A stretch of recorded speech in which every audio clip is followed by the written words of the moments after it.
As a buyer in today's market, what if you had the cheat codes to help your offer land above the rest? So who am I? My name is Jan Dijkers. I'm a 20-year veteran in the Detroit and Metro Detroit real estate market.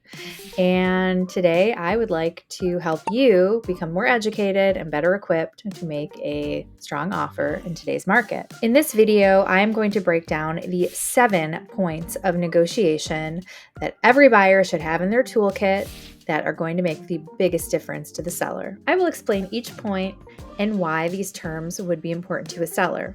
I find that even when you're representing a buyer, it's important to consider how a seller will receive your offer, that you can anticipate how they may respond. When I'm working with a buyer, I refer to these terms as the tools in our toolkit.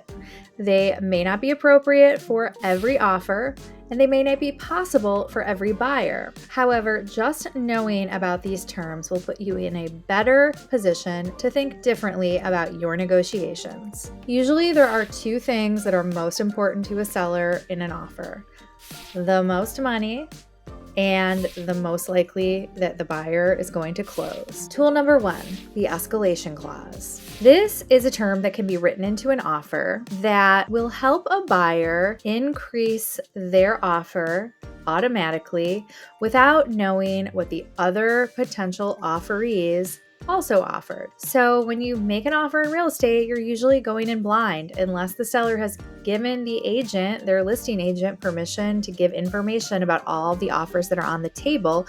You usually don't know what the highest offer is, and often buyers are a little hesitant to overbid on an offer. So an escalation clause would sound something like this: Mr. and Mrs. Seller, if you get an offer that is higher than my offer, I will beat that offer by $5,000. That is one way that you know you will always be $5,000 higher than whatever offer came in. And you also don't have to make it open-ended. You can put a cap on it. So you can say it will beat any offer by $3,000 up to $20,000 above my original offer. So that is a good way for buyers to feel a little bit more secure, knowing that they may not be overbidding. Tool number 2, the appraisal cushion. So in a typical offer, there is a mortgage contingency, and the mortgage contingency says that if the buyer can't get approved for the mortgage, then they can't buy the house, and that they have an automatic out to get their deposit back. That is a boilerplate language in every single purchase agreement. So if you have a situation where the property did not appraise, then the lender cannot lend to the buyer the amount that they were hoping to borrow to purchase at the amount that they wanted to purchase for, and therefore they could execute their mortgage contingency and say, I can't get financing for that amount. So an appraisal cushion sort of provides just that, a cushion or protection against an appraisal shortfall. So let me give you an example, and we're going to keep real easy numbers. Let's say you're buying a $200,000 house and you are going to put 10% down. So your mortgage contingency says it is contingent on you getting a 90% loan to value of the house. And the appraisal, that means that your lender is going to lend you $180,000 to purchase a $200,000 house. Now, let's say the appraisal comes in short. Instead of $200,000, it comes in at $190,000. So now your lender says, great, we can lend you 90% of $190,000. So now you have a gap. You have an amount that can't be financed. And of course, when that happens, the seller always wants the buyer to put in that extra $10,000 in cash.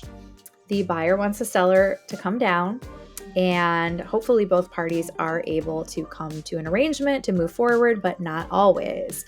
Sometimes the house doesn't appraise and the deal falls apart. So if the buyer in advance, when they were making the offer, said something like, if the appraisal comes in short, I am willing to put in some amount of my own cash to protect the appraisal, to make sure that that doesn't happen. Now, that amount could be anything that the buyer feels comfortable with. I've seen buyers do $3,000 because that's all they could afford. $3,000 is better than zero, and it may be enough to make your offer be more attractive than somebody else's offer. Let's say there were 2 offers of $200,000 and one had a $3,000 appraisal cushion and one did not. The one with a cushion would probably be stronger, depending on other factors. And of course, it's always the seller's decision. But, and the higher that number of a cushion, the more likely that would be attractive to the seller. So that is one way to determine in advance that the deal is less likely to fall apart because the buyer has already made some accommodations in advance to protect the appraisal. And you can put a cap on it. So like I said, it can be 1,000, 3,000, 10,000, whatever you're comfortable with. You don't have to do it at all. Some buyers that I have worked with, it's worth it for them for some houses, but not for others. And at the end of the day, it is a tool in our toolkit. You can take it or leave it, but this is one way. I would say besides the highest purchase price and most money in the seller's pocket, the appraisal protection is the next most valuable to the seller because it makes your offer closer to cash. Catch part 2 for more must-know tips every buyer should have in their toolkit. Now, a quick disclaimer, I am making this video regarding to my 20 years of experience in the Michigan real estate market. If you are watching this video in any other state or country, please consult with a local real estate professional or attorney to understand the legalities of what I am discussing and how they may pertain to your specific market. I am not an attorney, an inspector, a tax professional, and this is not professional advice in any of these categories. I am not representing you in a transaction, so there is no implied agency here. I am not giving you personal advice. This is just generic advice. However, if you are interested in buying a house in Metro Detroit and you would like to talk to me, I would like to hear from you. Please contact me through any of the means that come up on the screen here, and let's see if we would be a good fit to work together. Thank you so much for watching. If you get value out of my content, please like this video, leave a comment, and subscribe. I would love to be able to attract more people interested in real estate who would like to watch more informative videos. And again, thank you for watching. We'll see you in the next video.